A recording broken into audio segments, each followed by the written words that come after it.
Alors, dans cet exercice, le numéro 6, page 130, on nous demandait d'écrire la formule semi-développée qui correspondait à cette molécule-là, dont on a la formule de Lewis.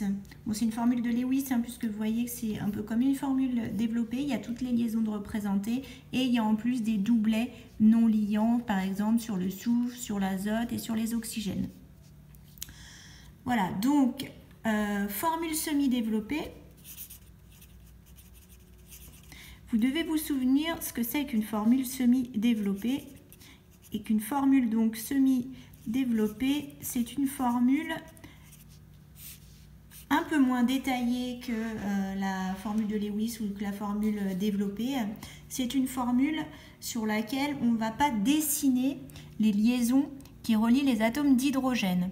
Donc on va regrouper les atomes d'hydrogène sur l'atome où ils sont fixés.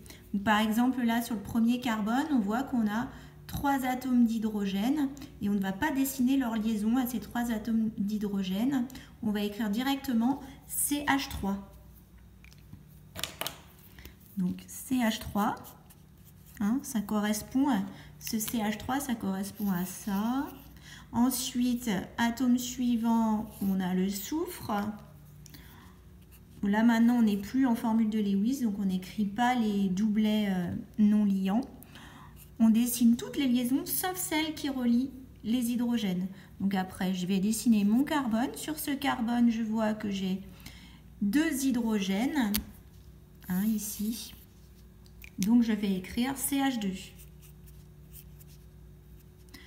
Ensuite, on fait un trait pour la liaison qui relie le carbone. Et donc sur ce carbone-là, on voit qu'on a également 2 atomes d'hydrogène. Donc on va écrire CH2. Ensuite, on dessine bien la liaison qui relie le carbone suivant.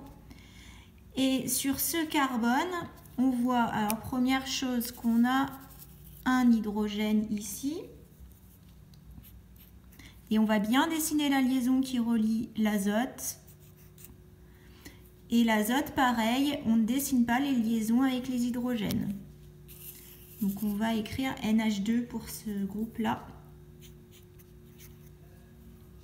Ensuite, on fait bien la liaison avec le carbone suivant. Il n'y a pas d'hydrogène sur ce carbone, on doit dessiner toutes les liaisons avec les oxygènes. Et par contre, on voit bien que sur l'oxygène final, j'ai un hydrogène. Donc, comme on ne dessine pas les liaisons avec les hydrogènes, on écrit directement H. Voilà pour la formule semi-développée.